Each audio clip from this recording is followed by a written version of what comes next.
아침 햇살이 법원 청사의 높다란 창문을 통해 스며들어 잘 닦인 바닥 위로 긴 그림자를 드리웠다.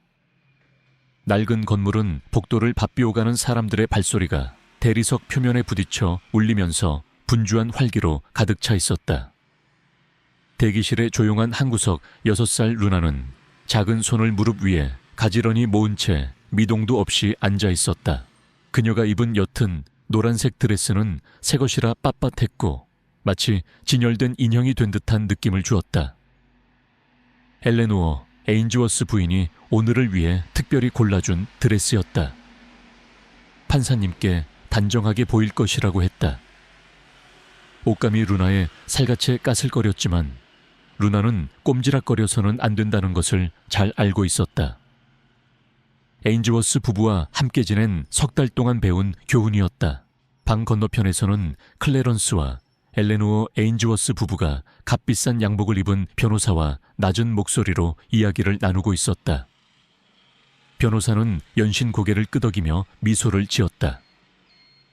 엘레노어 부인이 손짓할 때마다 그녀의 진주 목걸이가 빛을 반사했고 다른 사람들이 지켜볼 때면 을에 사용하곤 하는 그 익숙하고 달콤한 목소리, 톤이 흘러나왔다. 저희는 이 아이를 찾게 되어 정말 축복받았어요.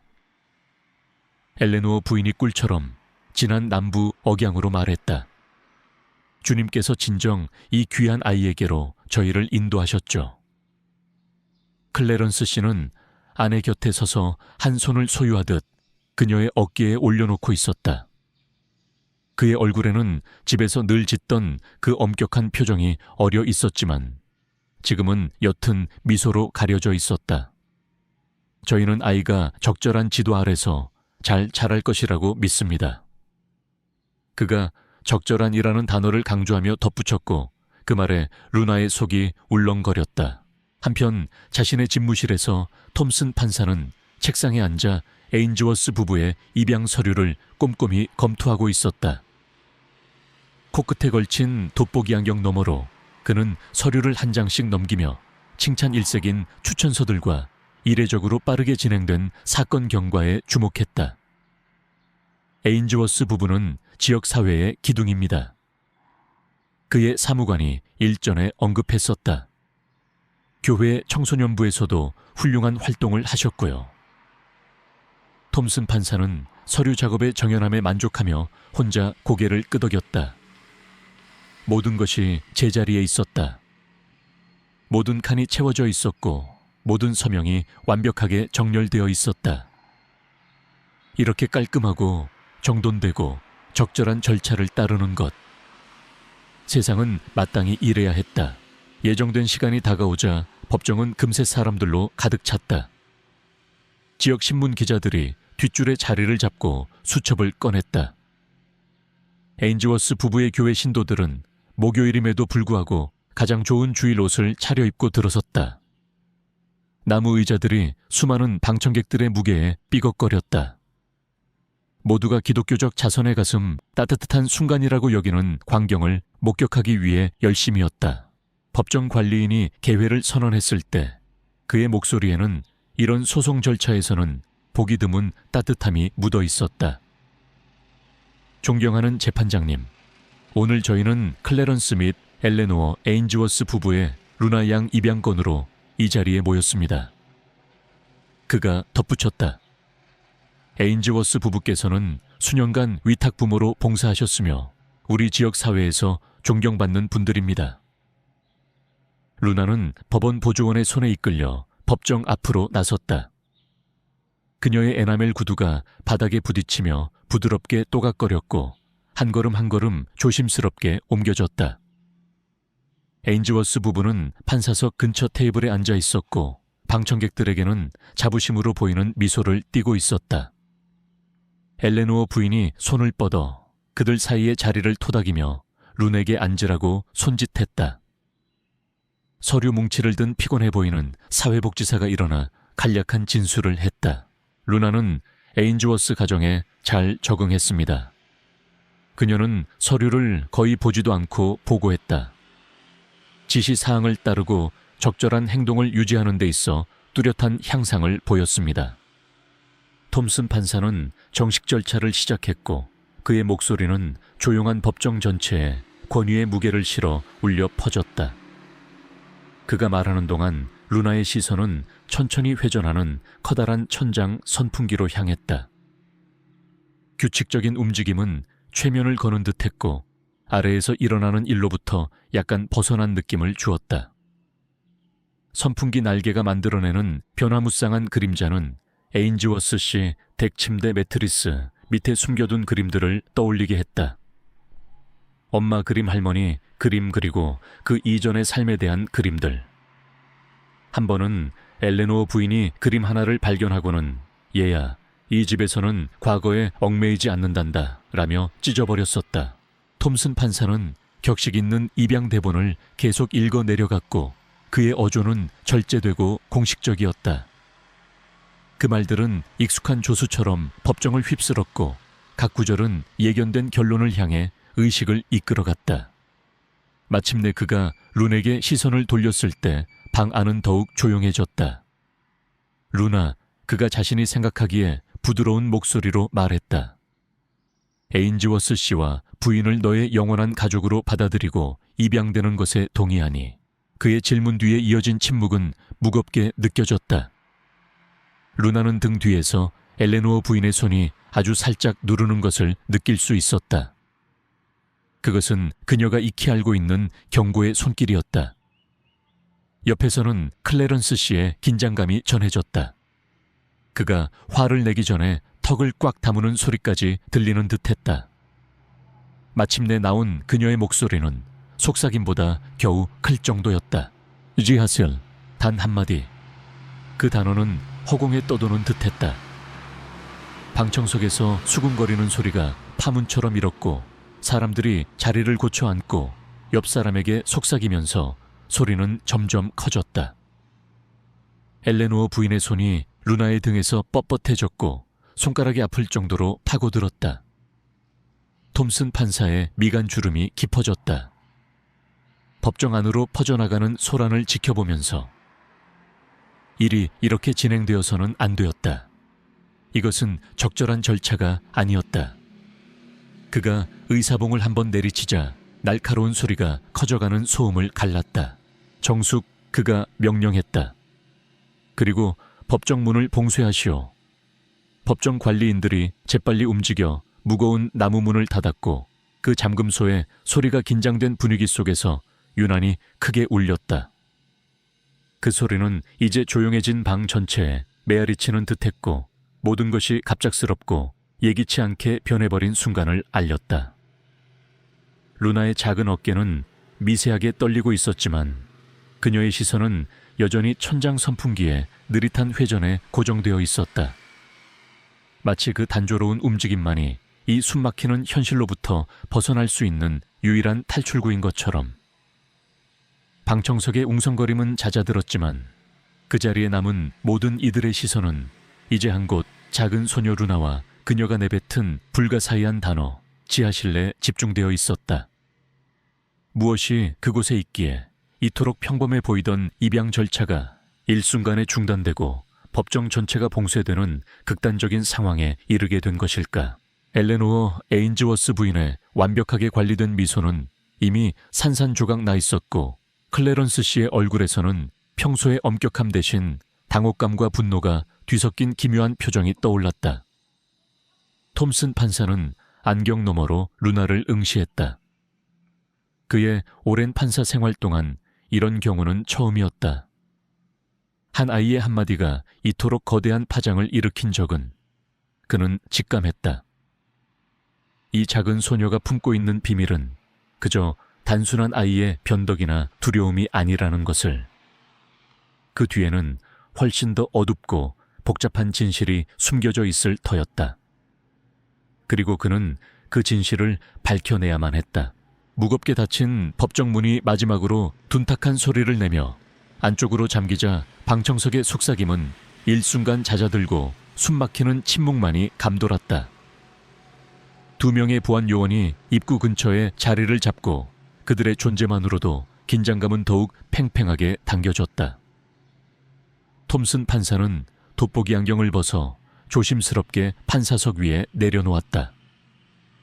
그는 앞으로 몸을 기울여 이제는 텅 빈 방청석 대신 작은 소녀 룬에게 온전히 시선을 집중했다. 그의 권위적인 어조는 한결 부드러워져 있었다. 루나, 그가 말했다. 방금 네가 한 말이 무슨 뜻인지 나에게 말해줄 수 있겠니? 작은 소녀는 의자에서 꼼짝도 하지 않았다. 엘레노어 부인의 꽉 쥔 손길에 구겨진 노란색 드레스는 이제 더욱 초라해 보였다. 루나의 시선은 여전히 천장 선풍기에 고정되어 있었고 그 규칙적인 움직임에서 위안을 찾는 듯했다. 제발요. 이번에는 루나의 목소리가 더 또렷하게 하지만 여전히 작게 흘러나왔다. 멈춰주세요. 엘레노어 부인의 완벽하게 유지되던 미소가 입가에서 경련을 일으키며 부서지기 시작했다. 그것은 이제 불안하고 강요된 미소로 변해 있었다. 정교하게 관리된 그녀의 손가락이 루나의 어깨를 더욱 세게 눌렀고 소녀는 거의 감지할 수 없을 정도로 움찔했다. 클래런스 씨는 의자에서 몸을 뒤척이며 테이블 아래로 아무렇지도 않게 손을 내려 루나의 무릎을 꽉 쥐었다. 지켜보는 사람에게는 위로의 손길처럼 보였을지 모르지만 루나의 작은 몸은 그의 접촉에 뻣뻣하게 굳어졌다. 존경하는 재판장님, 엘레노어 부인이 입을 열었다. 그녀의 목소리에는 걱정스러운 달콤함이 뚝뚝 묻어났다. 아이가 긴장해서 그래요. 아이들은 이런 공식적인 자리에서 종종 당황하곤 하거든요. 아마도 지하실이라는 단어는 아이가 좋아하는 동화책에 나오는 장소를 말하는 걸지도 모르고요. 그렇죠. 루나, 네가 좋아하는 비밀의 화원 이야기 말이다. 그녀는 루나를 향해 과장되게 다정한 미소를 지어 보였지만 루나는 아무런 반응도 보이지 않았다. 톰슨 판사는 손을 들어 그녀의 말을 막았다. 루나의 부동자세, 그 깊이를 알 수 없는 침묵이 그의 마음을 불편하게 만들었다. 이유는 정확히 알 수 없었지만 그의 오랜 경험이 위험 신호를 보내고 있었다. 그는 수많은 입양 심리를 주재해왔지만 이런 경우는 처음이었다. 아이의 한마디가 이토록 불길한 예감을 불러일으킨 적은 잠시 휴정하도록 하겠습니다. 그가 판사석에서 일어서며 선언했다. 이 절차를 가장 적절하게 진행할 방법에 대해 직원들과 협의하고 싶습니다. 톰슨 판사가 판사석 뒤편 문으로 사라지자 방청석에서는 다시금 낮은 대화 소리가 터져 나왔다. 법정 관리인들은 사람들에게 자리를 지키도록 지시하며 질서를 유지했다. 복도박 분수대 근처에서 법원 인턴인 강지우는 서류 뭉치를 뒤적이는 척하며 문틈으로 법정 안을 살폈다. 그녀는 수십 건의 입양 심리를 보조했지만 이번 사건은 뭔가 꺼림칙했다. 유리창 너머로 엘레노어 에인즈워스 부인의 턱이 분노를 억누르듯 좌우로 움직이는 것이 보였다. 그것은 그녀의 완벽한 자세와 상냥한 미소와는 대조되는 명백한 분노의 신호였다. 클래런스 씨는 그녀 옆에 부자연스러울 정도로 꼿꼿하게 앉아 있었고 그의 시선은 차가운 무관심으로 정면을 향해 있었다. 그들은 흥분한 예비 부모라기보다는 세심하게 준비한 계획이 예기치 않은 난관에 부딪힌 사람들처럼 보였다. 지우의 시선은 의자에서 꼼짝도 하지 않는 룬에게로 옮겨갔다. 아이의 작은 손은 무릎 위에서 단단히 맞잡혀 있었고 긴장감으로 관절이 하얗게 변해 있었다. 그것은 지우 자신이 어린 시절 경험했던 그런 종류의 부동자세였다. 평화로운 침묵이 아니라 사냥감에 얼어붙은 경계심이었다. 15분 후 톰슨 판사가 돌아왔을 때 루나는 더욱 깊은 침묵 속으로 빠져든 듯했다. 그녀는 판사의 부드러운 질문에도 대답하지 않았고 법원이 지정한 후견인 변호사가 말을 걸려고 했을 때도 아무런 반응을 보이지 않았다. 그녀는 그저 천장 선풍기만 바라보고 있었고 그녀의 몸짓은 목소리가 하지 못하는 절규를 뿜어내고 있었다. 톰슨 판사는 헛기침을 하며 가득 찬 법정을 향해 말했다. 이 절차의 민감한 성격과 아동의 현재 상태를 존중하여 방청객 퇴장을 명합니다. 비공개 법정으로 진행하겠습니다. 방청객들은 천천히 밖으로 나갔고 에인즈워스 부부의 교회에서 온 많은 사람들은 떠나면서 룬에게 못마땅한 눈초리를 보냈다. 방청석이 비워지자 톰슨 판사는 다시 한번 작은 소녀와 소통하려 했지만 그녀는 여전히 침묵을 지켰다. 어쩌면 짧은 휴식이 도움이 될지도 모른다고 판사는 제안했다. 모두가 마음을 가다듬을 수 있도록 15분의 시간을 더 주기로 했다. 여성 법정 관리인이 루나를 법정 밖으로 안내하기 위해 다가섰다. 소녀는 마치 잠자는 포식자를 자극하지 않으려는 듯 조심스럽고 절제된 움직임으로 기계적으로 일어섰다. 루나가 옆문으로 사라지자 에인즈워스 부부는 테이블에 모여 격렬하게 속삭였다. 엘레노어 부인의 완벽하게 손질된 머리가 클래런스 씨에게 가까이 기울어졌고 그녀의 입술은 거의 움직이지 않으면서 말을 내뱉었다. 클래런스 씨의 대답도 마찬가지로 조용했지만 테이블 위에 그의 꽉 쥔 주먹은 그의 평온한 외양을 배반하고 있었다. 지우는 창문 너머로 그들을 잠시 더 지켜보다가 돌아섰다. 무언가 잘못되었다. 그리고 활동가였던 조부모님을 도우며 보낸 수년간의 경험은 그 직감을 믿으라고 가르쳤다. 그녀는 인턴으로서 합법적인 접근 권한이 있는 톰슨 판사의 집무실로 빠르게 걸어갔다. 사건 파일이 여전히 그의 책상 위에 펼쳐져 있었다. 지우는 판사의 의자에 앉아 디지털 기록에 접속하며 키보드 위로 손가락을 빠르게 움직였다. 아인즈워스 부부의 위탁 부모로서의 이력은 언뜻 보기에는 훌륭해 보였다. 여러 차례의 위탁 빛나는 추천서들, 강력한 지역 사회 평판. 하지만 더 깊이 파고들수록 그녀는 불일 지점들을 발견하기 시작했다. 지난 5년 동안 입양된 3명의 아이들. 모두 루나와 비슷한 프로필을 가지고 있었다. 어리고 흑인이며 어려운 환경 출신이었다.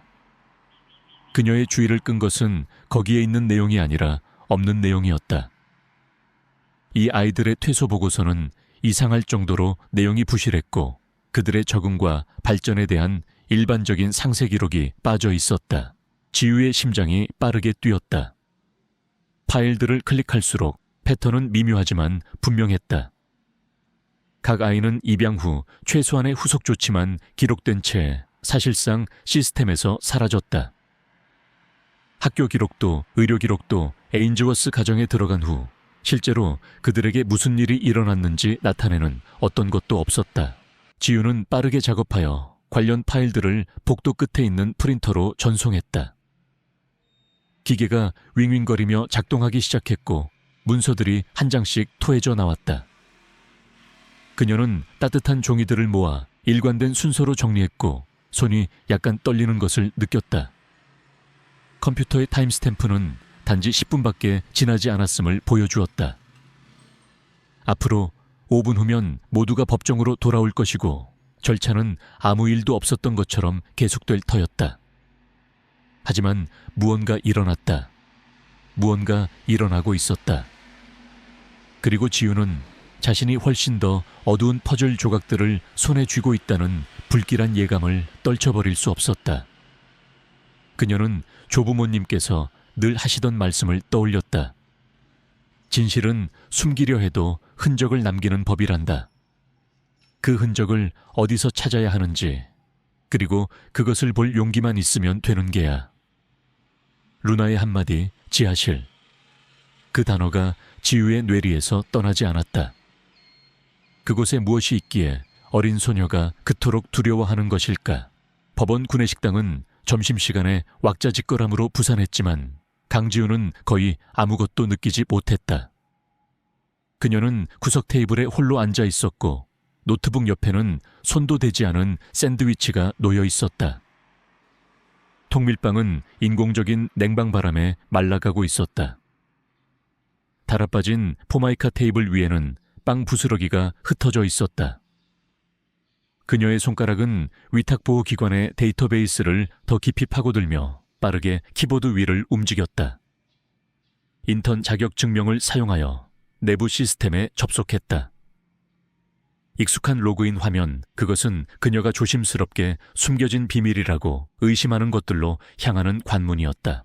아인즈워스 부부의 완벽한 기록에 대한 무언가가 그녀의 마음에 걸렸다. 이전 입양 사례에서 누락된 퇴소 보고서는 그녀의 머릿속에서 계속 울리며 시간이 지날수록 더 커지는 경고음을 보내고 있었다. 이 디지털 파일들 속에 더 많은 것이 묻혀 있고 충분히 열심히 보려는 누군가에 의해 발견되기를 기다리고 있다는 불길한 예감을 떨쳐버릴 수 없었다. 지우는 재사용 가능한 물병에서 물을 한 모금 마셨다. 물병 표면의 물방울이 포스트잇 더미 위로 떨어졌다. 그녀의 눈은 끝없이 나열된 사건 번호와 날짜들을 훑어 내렸다. 각각의 항목은 관료적인 약자로 축약된 한 아이의 삶을 나타내고 있었다. 형광등이 불안한 말벌처럼 머리 위에서 윙윙거리는 동안 그녀는 본능을 따라 폴더를 하나씩 클릭해 나갔다. 할머니의 말씀이 마음속에 울렸다. 얘야, 진실은 아무리 잘 숨기려 해도 흔적을 남기는 법이란다. 어디를 봐야 할지 알고 볼 용기만 있으면 되는 게야. 알림창이 하나 떴다. 세션이 5분 후에 만료될 것이라는 메시지였다. 지우는 재빨리 로그인을 갱신했다. 이 디지털 미로 속에서 현재 위치를 잃고 싶지 않아 손가락이 빠르게 움직였다. 바로 그때 그녀는 그것을 발견했다. 3개월 전 루나가 에인즈워스 부부와 함께 지내기 시작한 첫 달 동안에 삭제된 사건 보고서였다. 파일은 주 데이터베이스에서 깨진 링크로 나타났다. 마치 완벽한 미소 속 빠진 이빨처럼 그 존재가 드러났다. 하지만 메타데이터는 여전히 남아있었고 조용한 증인처럼 백업 서버를 가리키고 있었다. 지우의 심장이 귀에 들릴 정도로 세차게 뛰기 시작했다. 그녀는 새 창을 열고 백업 폴더 구조로 이동했고 커져가는 기대감에도 불구하고 움직임은 정확했다. 수년간 조부모님의 시민권 운동 관련 문서 정리를 도왔던 경험은 물리적이든 디지털이든 종이 흔적을 따르는 법을 가르쳐 주었다. 그녀는 주말마다 조부모님의 서재에서 수많은 시간을 보내며 증거 조각들로부터 진실을 짜맞추는 법을 배웠었다. 백업 폴더들은 제대로 정리되어 있지 않았고 잘못된 이름의 파일들과 불분명한 카테고리들이 뒤죽박죽 섞여 있었다. 하지만 몇 분간 체계적으로 검색한 끝에 그녀는 찾고 있던 것을 발견했다. 마치 부끄러운 비밀처럼 숨겨진 보관된 보고서들이 담긴 하위 폴더였다. 타임스탬프가 일치했다. 지우는 빠르게 뛰는 맥박에도 불구하고 침착하게 파일을 더블 클릭했다. 그녀의 화면에 문서 뷰어 창이 열렸다. 그것은 영상이 아니었다. 엘레노어 에인즈워스 부인이 직접 작성한 것으로 보이는 꼼꼼하지만 소름 끼치는 내용의 관찰 및 교정 일지였다. 파일 제목은 리앙, 초기 적응 및 정화 과정이라고 되어 있었다. 지우는 마른 침을 삼키며 문서를 읽어 내려갔다. 첫 페이지부터 충격적이었다. 엘레노어 부인은 루나를 오염된 영혼으로 묘사하며 아이의 이전 환경에서 비롯된 부정적인 영향을 제거하기 위한 정화 프로그램을 상세히 기록해 두었다. 그 정화의 핵심 장소가 바로 지하실이었다. 일지에는 지하실 명상실이라고 명명된 공간에 대한 설명이 있었다. 창문 하나 없는 작은 방, 최소한의 조명, 그리고 아이를 위한 작은 나무 의자 하나. 루나는 매일 정해진 시간 동안 그곳에서 반성과 정화의 시간을 가져야 했다.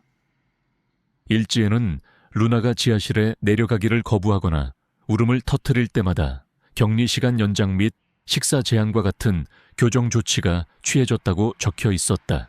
리앙 지정된 시간에 지하실 명상을 거부함. 저항적 태도 보임. 금일 저녁 식사는 제공되지 않음. 격리 시간 2시간 연장. 리앙 지하실에서 계속해서 이전 보호자 생모의 이름을 부름. 과거에 대한 부적절한 집착으로 판단됨. 기억 속어 훈련 강화 필요. 리앙 어둠에 대한 비이성적 공포 호소. 이는 영혼의 나약함을 의미함. 조명 없는 격리 시간 추가. 지우의 손이 떨리기 시작했다. 이것은 단순한 엄격한 훈육이 아니었다.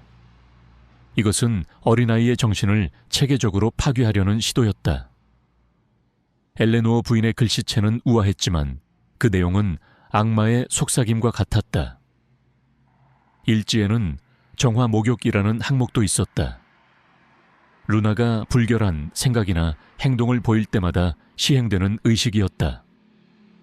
리앙 자신의 뿌리 흑인 정체성에 대한 질문을 함. 이는 정화가 필요한 심각한 오염 상태를 의미. 금일 특별 정화 목욕 실시. 피부 발진 관찰되나 이는 영혼의 독소가 빠져나가는 과정으로 사료됨. 이것이 삭제된 사건 보고서에 산업용 표백 비누와 연결되는 지점이었다.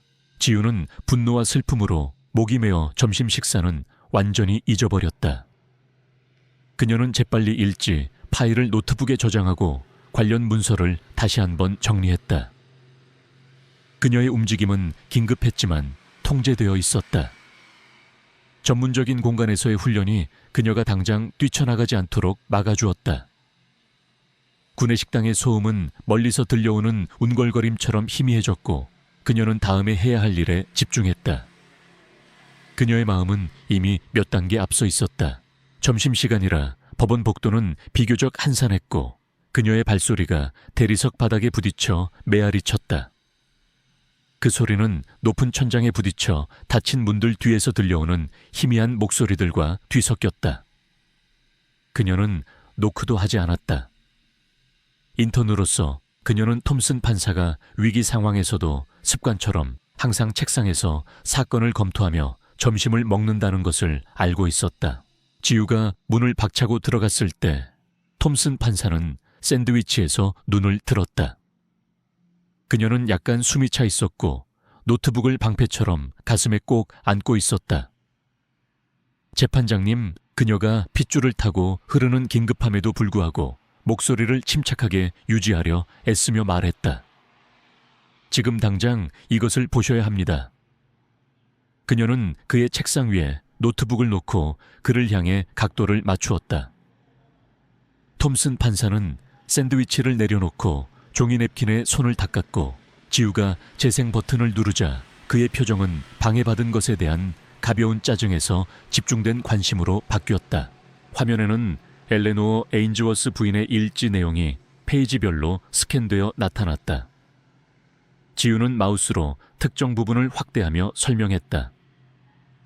지하실 명상실, 기억소거 훈련, 정화 목욕. 판사의 집무실은 루나의 작은 목소리가 아닌 엘레노어 부인의 차갑고 계산적인 단어들로 채워졌다. 그 단어들은 공간을 갑자기 너무 크고 동시에 너무 작게 느껴지게 만들었다. 판사는 보는 내내 얼굴 표정을 유지했지만 지우는 그의 손가락이 팔걸이를 꽉 쥐면서 가죽이 삐걱거리는 소리를 알아차렸다.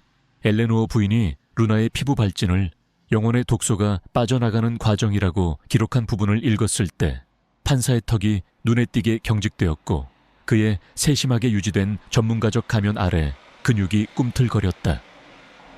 파일이 끝나자 집무실에는 무거운 침묵이 흘렀다. 톰슨 판사는 완전히 미동도 없이 이제 어두워진 화면에 시선을 고정한 채 앉아 있었다. 그의 반쯤 먹은 점심은 책상 위에 잊힌 채 놓여 있었다. 영혼처럼 느껴지는 시간이 지난 후 그가 입을 열었다.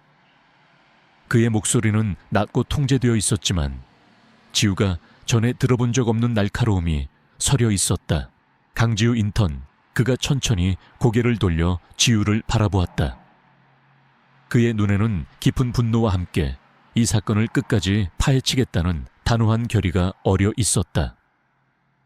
이 자료의 사본을 즉시 준비하고 법정 속기사와 보안 요원에게 연락하게.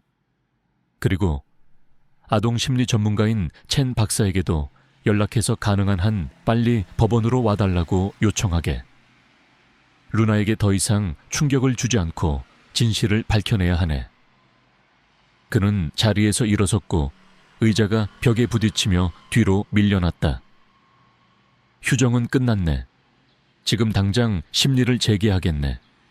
그리고 에인즈워스 부부는 그들이 저지른 일에 대해 해명해야 할 것이야. 아주 철저하게 톰슨 판사의 명령에 따라 법정은 신속하게 다시 소집되었다. 이전의 어수선함은 사라지고 무겁고 서늘한 긴장감만이 감돌았다.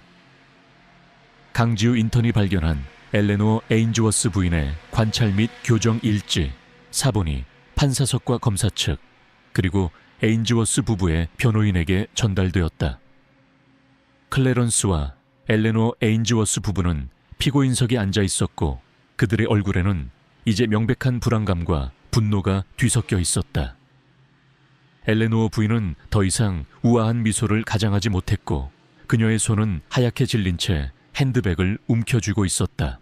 루나는 아동 심리 전문가인 첸 박사와 함께 증인 대기실에서 법정으로 들어왔다. 첸 박사는 루나의 손을 부드럽게 잡고 있었고 그녀의 차분한 존재는 어린 소녀에게 작은 위안이 되는 듯했다. 루나는 더 이상 빳빳한 노란색 드레스가 아닌 편안한 면 티셔츠와 바지를 입고 있었다. 그녀는 판사석 옆 첸 박사 가까이에 마련된 작은 의자에 앉았다. 그녀의 시선은 여전히 바닥을 향해 있었지만 이전처럼 완전히 굳어있지는 않았다. 아주 미세하게 무언가 변화의 조짐이 보였다. 톰슨 판사는 깊은 한숨을 내쉬며 입을 열었다. 그의 목소리는 낮고 엄숙했다. 에인즈워스 씨, 에인즈워스 부인. 법원은 피고인들이 작성한 것으로 보이는 관찰 및 교정 일지라는 문서를 증거로 접수했습니다. 그는 엘레노어 부인을 똑바로 쳐다보았다. 에인즈워스 부인 이 일지를 직접 작성하셨습니까? 엘레노어 부인은 입술을 깨물었다. 그녀의 변호사가 일어나 무언가 말하려 했지만 톰슨 판사가 손짓으로 제지했다. 이것은 아이의 복리가 최우선인 심리입니다, 변호사님. 저는 피고인의 직접적인 답변을 듣고 싶습니다. 엘레노어는 떨리는 목소리로 간신히 대답했다. 네, 제가 루나의 발전을 위해 기록한 것입니다. 발전이라고요? 톰슨 판사의 목소리에 싸늘함이 깃들었다. 일지에는 지하실 명상실, 기억 속어 훈련, 정화 목욕과 같은 표현들이 등장합니다. 6살 아이에게 정화가 필요하다고 생각하신 이유가 무엇입니까? 클래런스 에인즈워스가 참지 못하고 끼어들었다. 존경하는 재판장님, 그것은 오해입니다, 루나는 어려운 환경에서 왔습니다. 저희는 아이에게 올바른 가치관과 규율을 가르치려 했을 뿐입니다. 아이에게 필요한 것은 사랑과 함께 엄격한 지도입니다. 그의 목소리는 격앙되어 있었고 얼굴은 붉게 상기되었다. 엄격한 지도 말입니까? 에인즈워스 씨, 톰슨 판사가 일지 한 페이지를 들어보였다. 여기에는 리앙 자신의 뿌리 흑인 정체성에 대한 질문을 함. 이는 정화가 필요한 심각한 오염 상태를 의미. 금일 특별 정화 목욕 실시라고 적혀 있습니다. 이것이 당신들이 말하는 올바른 가치관입니까? 법정하는 찬물을 끼얹은 듯 조용해졌다. 에인즈워스 부부는 아무 말도 하지 못했다. 그때 첸 박사가 부드럽게 루나의 어깨를 감쌌다. 루나 괜찮다면 판사님께 지하실에서 있었던 일에 대해 조금만 이야기해 줄 수 있겠니? 네가 하고 싶은 만큼만 하면 된단다. 아무도 너를 다그치지 않을 거야. 루나는 고개를 들어 첸 박사를 바라보았다. 그녀의 큰 눈에는 두려움과 망설임이 가득했지만 동시에 아주 작은 용기의 불씨도 보였다. 그녀는 다시 고개를 숙이고 작은 목소리로 속삭이기 시작했다. 그 목소리는 너무 작아서 법정 전체에 설치된 마이크를 통해서만 간신히 들릴 정도였다. 지하실은 깜깜했어요. 루나의 목소리가 떨렸다. 그리고 추웠어요. 나쁜 생각을 하거나 엄마 얘기를 하면 거기 오래 있어야 했어요. 나쁜 생각이 어떤 것이었니? 루나 첸 박사가 부드럽게 물었다. 제 피부 색깔이요. 그리고 제 머리카락이요. 엘레노어 아줌마는 그건 더러운 거라고 했어요. 그래서 하얗게 만들어야 한다고 했어요. 법정 안의 모든 사람들이 숨을 죽였다. 강지우 인턴은 차오르는 눈물을 애써 참으며 루나의 작은 등을 바라보았다. 목욕을 시켜줬어요. 루나가 말을 이었다. 아주 뜨거운 물에요. 그리고 이상한 냄새가 나는 비누로요. 막 문지르면 피부가 너무 아팠어요. 빨갛게 되고 따가웠어요. 그래도 아줌마는 더러운 게 빠져나가는 거라고 했어요. 깨끗해지는 거라고 엘레노어 부인이 외마디 비명을 지르며 자리에서 일어설 듯 했지만 클래런스 씨가 그녀의 팔을 잡아 제지했다. 그의 얼굴은 이제 하얗게 질려 있었다. 기억 속어 훈련이라는 것도 있었니? 톰슨 판사가 낮은 목소리로 물었다. 그의 목소리에는 간신히 억누른 분노가 담겨 있었다. 루나는 고개를 끄덕였다. 네, 옛날 일은 다 잊어버려야 한다고 했어요. 엄마 얼굴도 할머니 목소리도 생각나면 안 된다고 했어요. 생각나면 지하실에 더 오래 있어야 했어요. 불도 안 켜주고요. 루나의 증언은 마치 날카로운 유리 조각처럼 법정 안 사람들의 가슴에 박혔다. 한 아이가 겪기에는 너무나 잔혹하고 비인간적인 현실이었다. 사랑과 지도라는 이름으로 포장된 체계적이고 악랄한 학대. 그것은 한 아이의 정체성을 지우고 그들의 입맛에 맞게 수정하려는 시도였다. 그때 강지우 인턴이 조용히 손을 들었다. 톰슨 판사가 그녀에게 발언을 허락하자 지우는 떨리는 목소리로 입을 열었다. 재판장님 에인즈워스 부부가 이전에 입양했던 3명의 아이들에 대한 추가 자료입니다. 그녀는 판사석으로 다가가 서류철을 건넸다. 3아이 모두 루나 양과 비슷한 배경을 가지고 있었고 입양 후 1년 이내에 공공 시스템에서 모든 기록이 사라졌습니다. 학교 병원, 어떤 후속 조치도 없었습니다. 톰슨 판사는 서류를 빠르게 훑어보았다. 그의 미간 주름은 더욱 깊어졌다. 일지에 기록된 교정 방식과 3아이의 실종, 이 모든 것이 하나의 끔찍한 그림으로 맞춰지고 있었다. 에인즈워스 부부는 단순한 학대 부모가 아니었다. 그들은 자신들의 왜곡된 신념에 따라 아이들을 정화하고 개조하려 했으며 실패하거나 완성된 아이들은 어디론가 보내버렸을 가능성이 높았다. 아인즈워스 씨, 에인즈워스 부인. 톰슨 판사의 목소리가 얼음장처럼 차갑게 울렸다. 이 3 아이들은 지금 어디에 있습니까? 칼린 윌리엄스 이사야, 톰슨 시리 베넷. 이 아이들에게 무슨 일이 일어난 겁니까? 클래런스 에인즈워스는 마침내 무너져 내렸다. 그의 통제된 분노는 사라지고 공포와 절망만이 남은 듯 보였다. 그 아이들은 저희가 운영하는 특별 프로그램에 참여하고 있습니다. 아이들의 더 나은 미래를 위해서입니다. 그의 목소리는 거의 절규에 가까웠다. 특별 프로그램이라고요? 톰슨 판사가 차갑게 되물었다. 루나 양이 겪었던 것과 같은 정화와 기억 소거를 위한 프로그램 말입니까? 아니면 당신들의 기준에 맞지 않는 아이들을 처리하는 프로그램 말입니까? 엘레노어 부인은 고개를 숙인 채 흐느끼기 시작했지만 그녀의 눈물은 동정심을 자아내기보다는 위선적으로 보였다. 루나는 더 이상 울지 않았다. 그녀는 작은 의자에 똑바로 앉아 자신을 괴롭혔던 사람들의 마지막 발악을 조용히 지켜보고 있었다. 그녀의 눈빛에는 두려움 대신 아주 희미하지만 분명한 힘이 서려 있었다. 악몽은 아직 끝나지 않았지만 그녀는 더 이상 혼자가 아니라는 것을, 그리고 진실은 결국 밝혀진다는 것을 어렴풋이 깨닫고 있는 듯했다. 톰슨 판사는 의사봉을 들었다. 그의 손은 분노로 떨리고 있었지만 목소리는 단호했다. 이 법정은 아동학대 및 불법 감금 혐의로 클래런스 에인즈워스와 엘레노어 에인즈워스에 대한 즉각적인 구속영장을 발부합니다. 또한 실종된 새 아동의 행방과 에인즈워스 부부가 운영했다는 소위 특별 프로그램에 대한 전면적인 수사를 명령합니다. 그의 시선이 룬에게 향했다. 루나, 너는 이제 안전하단다. 아주 용감했어. 그 말과 함께 법정의 무거운 공기 속에 아주 작은 희망의 빗줄기가 비치기 시작했다. 루나의 악몽은 끝나가고 있었고 정의를 향한 길고 긴 싸움이 이제 막 시작되고 있었다.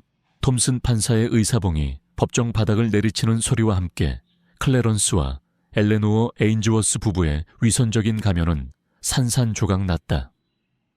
법정 경위들이 다가가 그들에게 수갑을 채우자 엘레노어는 히스테릭한 비명을 질렀고 클래런스는 격렬하게 저항하려 했지만 이미 대세는 기울었다. 그들의 추악한 비밀은 이제 만천에 드러났고 법의 심판을 피할 수 없게 된 것이었다. 루나는 첸 박사의 품에 안겨 그 광경을 지켜보았다. 작은 어깨가 가늘게 떨렸지만 아이의 눈에는 더 이상 공포만이 아닌 아주 작은 안도감과 함께 깊은 슬픔이 어려 있었다. 아인즈워스 부부가 끌려나간 후 법정은 잠시 무거운 침묵에 휩싸였다. 톰슨 판사는 지친 기색이 역력했지만 그의 눈빛은 그 어느 때보다 단호했다. 그는 즉시 아동보호국 CPS과 FBI에 연락하여 에인즈워스 부부의 자택과 그들이 언급한 소위 특별 프로그램 관련 시설에 대한 긴급 압수수색 및 아동 구조 작전을 지시했다. 강지우 인턴은 자신이 찾아낸 모든 자료를 수사팀에 넘겼고 그녀의 예리한 분석과 끈기는 수사의 초기 방향을 잡는 데 결정적인 역할을 했다. 수사팀은 가장 먼저 에인즈워스 부부의 저택으로 향했다. 겉보기에는 평범하고 부유한 교회 주택이었지만 루나가 언급했던 지하실은 그들의 추악한 이면을 고스란히 드러내고 있었다. 창문 하나 없이 차갑고 축축한 지하실 중앙에는 낡은 나무 의자 하나가 바닥에 단단히 고정되어 있었고 의자에는 가죽끈과 버클이 달려 있었다. 주변 벽에는 아이들의 것으로 보이는 낙서와 손톱 자국이 어지럽게 남아 있었다. 그리고 한쪽 구석에는 공업용 표백제 성분이 함유된 독한 세제통들과 거친 솔들이 발견되었다. 루나의 증언이 끔찍한 현실로 확인되는 순간이었다. 하지만 실종된 새아이 칼린 윌리엄스 이사야 톰슨, 시리 베넷의 흔적은 저택 어디에서도 찾을 수 없었다. 수사팀은 클래런스 에인즈워스가 절박한 심정으로 내뱉었던 특별 프로그램이라는 단서에 집중했다. 지우는 에인즈워스 부부의 금융거래 내역과 통신 기록을 샅샅이 뒤졌고 마침내 인적이 드문 교외 지역에 위치한 세빗 아카데미라는 이름의 미인가 대안교육시설에 정기적으로 거액의 자금이 송금된 사실을 밝혀냈다. 시설의 대표는 에인즈워스 부부와 같은 교회를 다니는 인물이었다. 톰슨 판사는 즉시 세빗 아카데미에 대한 수색영장을 발부했다. 특수기동대가 동원된 작전은 신속하게 이루어졌다. 겉으로는 평범한 기숙학교처럼 보였지만 내부 시설은 감옥과 다를 바 없었다. 좁고 어두운 방들 감시 카메라, 그리고 반성의 방이라고 불리는 독방까지. 아이들은 극도로 통제된 생활을 강요당하고 있었고 그들의 얼굴에는 생기 대신 깊은 절망과 체념만이 어려 있었다. 마침내 수색팀은 가장 깊숙한 곳에 격리되어 있던 칼린 이사야, 그리고 시리를 발견했다. 아이들은 심각한 영양실조와 정서적 불안 상태였지만 다행히 생명에는 지장이 없었다. 그들은 수년간 외부 세계와 단절된 채 에인즈워스 부부와 시설 관계자들이 주입하는 왜곡된 가치관과 엄격한 규율 속에서 정체성을 잃어가고 있었다. 아이들은 구조된 후에도 한동안 말을 잃은 듯했고 작은 소리에도 경기를 일으키며 극도의 불안감을 보였다. 루나 역시 첸 박사와 아동보호국의 집중적인 심리치료를 받기 시작했다. 그녀는 처음에는 입을 굳게 다물었지만 첸 박사의 따뜻하고 끈기 있는 보살핌 속에서 조금씩 마음의 문을 열기 시작했다. 그녀는 그림을 통해 자신의 경험을 표현했고 그 그림들은 하나같이 어둡고 공포스러웠지만 동시에 아주 작은 희망의 빛을 갈망하는 듯했다. 지하실의 기억, 정화 목욕의 고통, 그리고 자신을 잃어버릴 것 같았던 두려움.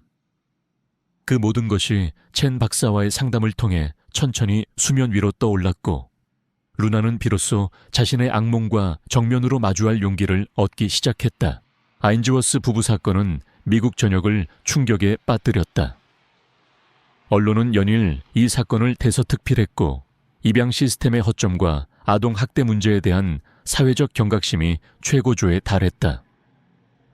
사람들은 어떻게 그토록 부유하고 존경받던 부부가 그토록 끔찍한 범죄를 저지를 수 있었는지 경악했고 동시에 시스템이 왜 이토록 오랫동안 그들의 범죄를 방치했는지 분노했다. 강지우 인턴은 이 사건을 통해 일약 영웅으로 떠올랐지만 그녀는 모든 스포트라이트를 정중히 사양했다. 그녀는 묵묵히 자신의 자리에서 사건의 진실을 밝히고 피해 아동들을 돕는 데만 집중했다. 그녀의 용기와 헌신은 많은 젊은 법조인 지망생들에게 큰 영감을 주었다. 톰슨 판사는 이 사건을 계기로 대대적인 사법 시스템 개혁의 필요성을 절감했다. 그는 과거 자신이 저질렀을지도 모르는 오판과 편견에 대해 깊이 성찰했고 아동 복리 관련 사건에서만큼은 그 어떤 타협도 없이 오직 아이들의 입장에서 판단하겠다는 결의를 다졌다. 그는 주 정부와 의회에 입양 절차 강화 위탁 가정 및 입양 가정에 대한 사후 관리 시스템 개선, 그리고 아동 학대 예방 및 피해 아동 지원을 위한 예산 확충을 강력하게 요구했다. 몇 주 후 에인즈워스 부부에 대한 첫 공판이 열렸다. 법정은 다시 한번 방청객과 취재진으로 가득 찼지만 이번에는 분위기가 사뭇 달랐다. 그곳에는 더 이상 에인즈워스 부부를 옹호하는 목소리는 없었고 오직 피해 아동들에 대한 연민과 가해자들에 대한 엄중한 처벌을 요구하는 침묵의 외침만이 가득했다. 검찰은 지하실에서 발견된 증거물들, 엘레노어 부인의 일지, 구조된 아이들의 증언, 그리고 세빛 아카데미의 끔찍한 실태를 바탕으로 에인즈워스 부부의 반인륜적인 범죄를 낱낱이 고발했다. 그들의 변호인단은 심신미약과 왜곡된 신앙 등을 이유로 선처를 호소했지만 이미 드러난 진실 앞에서 그들의 변론은 공허하게만 들렸다. 루나는 증인석에 서지 않았다. 첸 박사와 법원은 아이에게 더 이상의 정신적 충격을 주어서는 안 된다고 판단했다.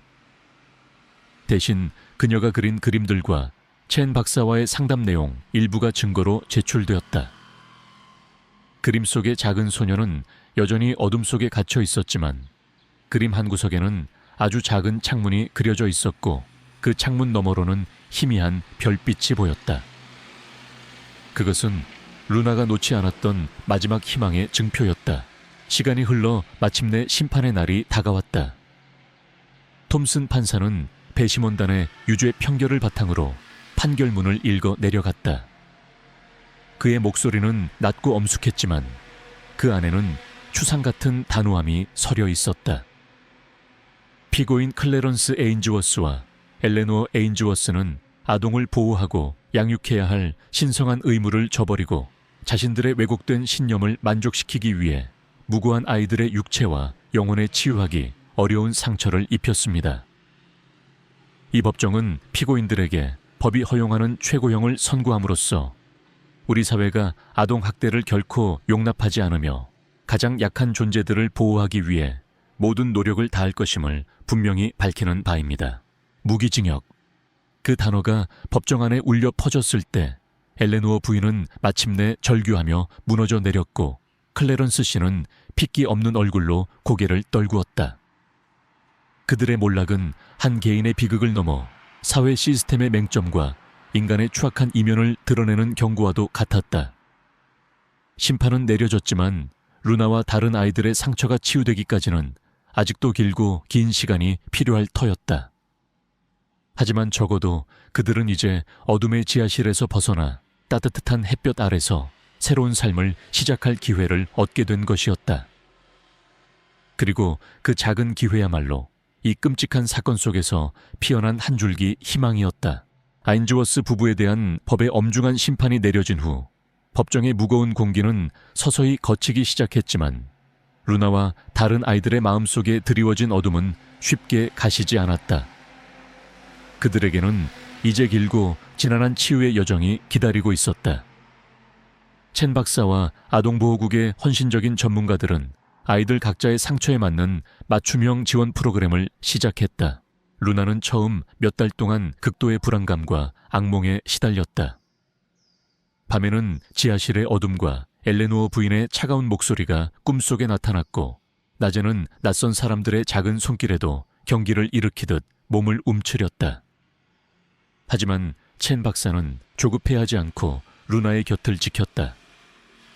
그녀는 루나가 안전하다고 느낄 수 있는 환경을 만들고 그림과 놀이 그리고 부드러운 대화를 통해 루나가 자신의 감정을 표현하도록 도왔다. 서서히, 아주 서서히 루나의 그림에서 어둠의 색깔이 옅어지기 시작했다.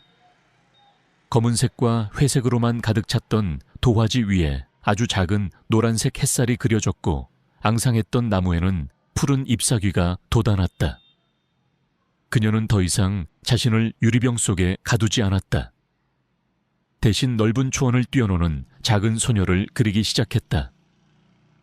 그 소녀의 얼굴에는 희미하지만 분명한 미소가 어려 있었다. 구조된 다른 세 아이 칼린과 이사야 시리 역시 각자의 속도로 회복의 과정을 밟고 있었다. 세빛 아카데미에서의 끔찍했던 기억은 그들의 영혼에 깊은 상처를 남겼지만, 전문가들의 도움과 서로를 향한 연대감 속에서 아이들은 조금씩 세상에 대한 신뢰를 회복해 나가고 있었다. 그들은 함께 그룹 치료를 받으며 서로의 아픔을 공유했고, 그것은 어떤 약보다 더 큰 치유의 힘을 발휘했다.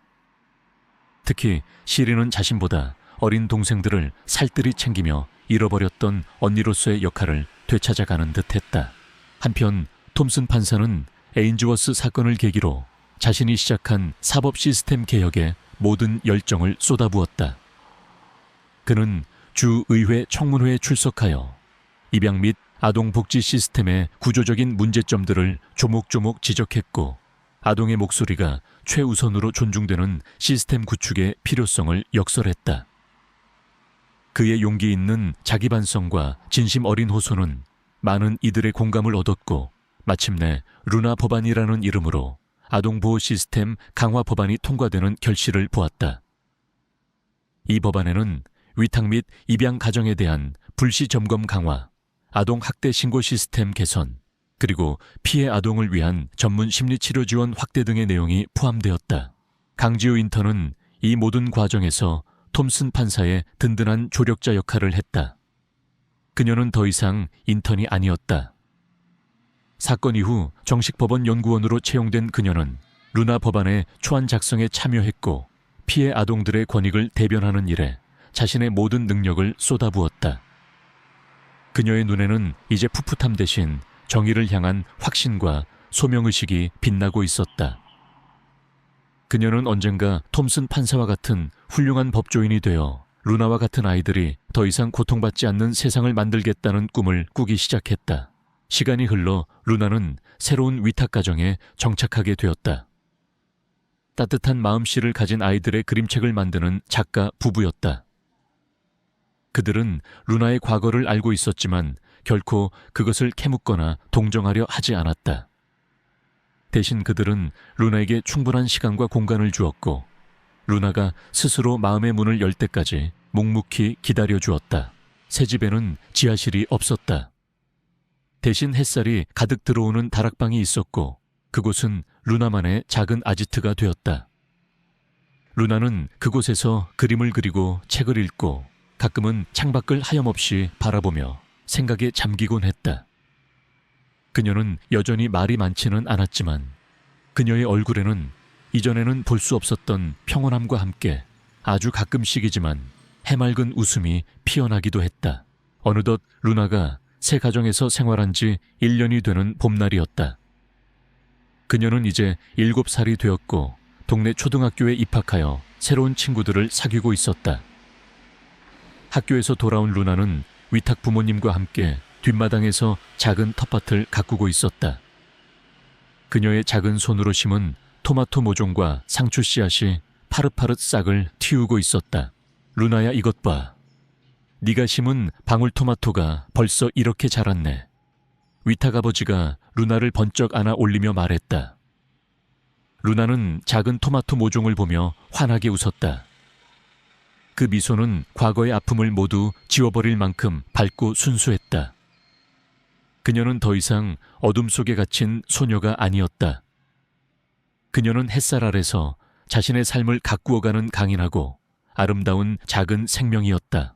그날 저녁 잠자리에 들기 전 루나는 자신이 가장 아끼는 그림책을 펼쳤다. 그것은 별을 찾아 여행을 떠나는 작은 반딧불이의 이야기였다. 그림책 마지막 장에는 이런 글귀가 적혀 있었다. 가장 어두운 밤에도 가장 작은 불빛은 길을 밝힐 수 있단다. 루나는 그 글귀를 가만히 손가락으로 쓸어보았다. 그리고 창밖을 내다보았다. 밤하늘에는 수많은 별들이 반짝이고 있었다. 그녀는 이제 지하실을 두려워하지 않았다. 그녀는 알고 있었다. 세상에는 어둠도 있지만 그 어둠을 이겨낼 수 있는 밝은 빛도 있다는 것을. 그리고 그 빛은 바로 자기 자신 안에 있다는 것을. 루나는 조용히 눈을 감았다. 그녀의 마음속에는 더 이상 악몽 대신 따뜻한 햇살과 지지 않는 별들에 대한 꿈이 피어오르고 있었다. 길고 길었던 밤이 지나고 마침내 그녀의 삶에도 찬란한 새벽이 밝아오고 있었다. 톰슨 판사는 몇 년 후 정년 퇴임했다.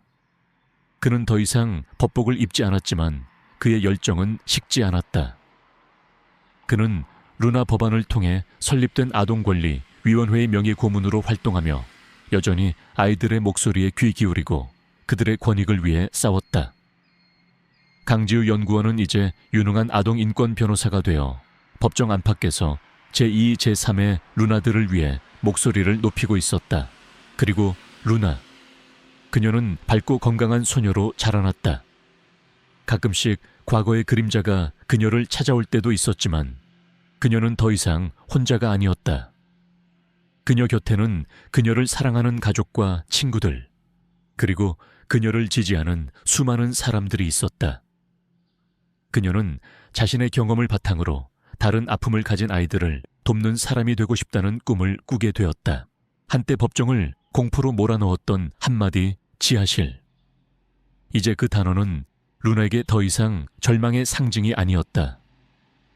그것은 자신이 이겨낸 시련의 증표이자 새로운 시작을 알리는 희망의 전주곡이었다. 그녀의 삶은 마치 어둠 속에서 피어난 한 송이 꽃처럼 세상에 강인한 생명력과 아름다움을 전하고 있었다. 그리고 그 향기는 절망 속에서도 희망을 잃지 않는 모든 이들에게 잔잔한 위로와 용기를 선사하고 있었다. 새벽은 반드시 찾아온다는 것을 그녀의 삶 자체가 증명하고 있었으니까. 세월은 강물처럼 흘러 루나는 어느덧 자신의 목소리로 세상을 향해 이야기하는 당찬 젊은 여성이 되었다. 그녀는 어린 시절의 악몽을 예술로 승화시켜 상처 입은 아이들의 마음을 어루만지는 동화 작가가 되었다. 그녀의 책 속에는 늘 어둠을 이겨내고 빛을 찾아가는 작은 영웅들이 등장했고 그 이야기들은 수많은 아이들에게 용기와 위로를 선물했다. 그녀의 작업실 창계는 늘 작은 노란색 드레스 조각이 담긴 액자가 놓여 있었다. 그것은 고통스러웠던 과거의 상징이기도 했지만 동시에 모든 것을 이겨내고 지금의 자신을 만든 용기의 증표이기도 했다. 지하실의 어둠 속에서 날갯짓을 꿈꾸던 작은 애벌레가 마침내 아름다운 나비로 날아오른 것처럼 루나는 자신의 삶을 통해 절망 속에서도 희망을 꽃피울 수 있음을 세상에 보여주었다. 가끔 그녀는 톰슨 판사님, 그리고 이제는 저명한 아동 인권 변호사가 된 강지우와 함께 차를 마시곤 했다. 그들의 만남에는 언제나 따뜻한 웃음과 함께 세상을 조금이라도 더 나은 곳으로 만들기 위한 진지한 고민들이 오갔다. 루나는 더 이상 법정의 작은 소녀가 아니었지만 그녀의 한마디 한마디에는 여전히 세상을 움직이는 진실의 무게가 실려 있었다. 그녀는 자신의 삶이 누군가에게 작은 등불이 될 수 있기를 바랐다. 가장 깊은 절망 속에서도 포기하지 않는다면 언젠가는 반드시 새벽이 찾아온다는 것을, 그리고 가장 작은 목소리일지라도 귀 기울여 듣는다면 세상을 바꿀 수 있다는 것을 그녀는 자신의 모든 순간을 통해 이야기하고 있었다. 지하실의 어둠은 오래전에 걷혔고 이제 그녀의 세상은 끝없이 펼쳐진 희망의 하늘로 가득 차 있었다. 그리고 그 하늘 아래 루나는 오늘도 수많은 작은 나비들에게 날갯짓하는 법을 가르치고 있었다.